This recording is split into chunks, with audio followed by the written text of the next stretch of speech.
Hello everyone, it's Shane Kanto, your Wasteland reviewer, and I'm here to review Endless Calls for Fame. And this is a new documentary from director Olivia Serafini Sauli, who crafts this story of the vibrant New York City 90s indie punk rock scene.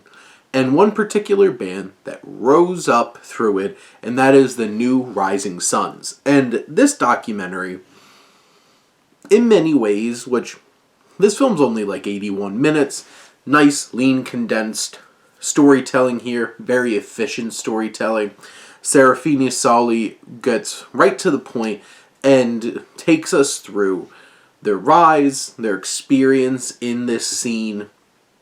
It sheds some light on like the broader perspective of what this scene was, how it developed, the meaning of like, the rise of grunge and Kurt Cobain and those influences on this band.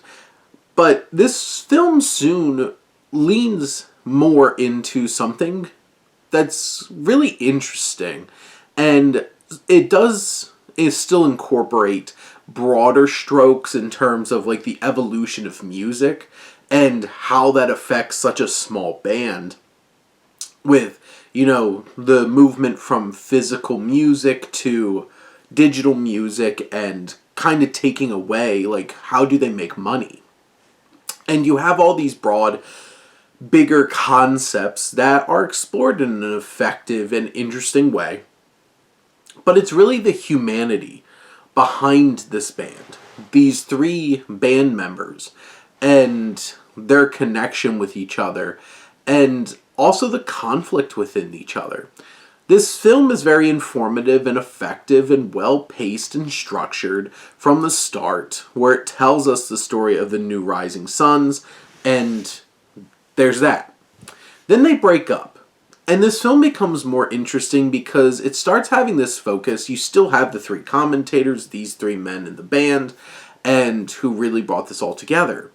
And it really shines a light on differing perspectives in terms of, going back, nostalgia for a time in your life. And there's one particular band member who's really at conflict with the others. And this film really captures some authentic and real perspectives in terms of their conflict, what's keeping them from going back on tour again or doing shows, and how people have different experiences. This shows them how they weathered COVID and how all these different elements affected their whole entire story, their experiences, and especially their experiences together. And when this film is more intimate and focusing on that, I think it adds this depth that makes it considerably more compelling. Nothing against the filmmaking or, the story structure. It just, it feels familiar. It feels like we've seen this before. We've seen these broad strokes. But it's when this film gets later into it where we really navigate the dynamics between this band. This film gets very interesting and engaging for sure. But those are my thoughts on Endless Calls for Fame. Let me know what you think and let's talk some movies. But thank you as always for tuning in and supporting your Wasteland reviewer.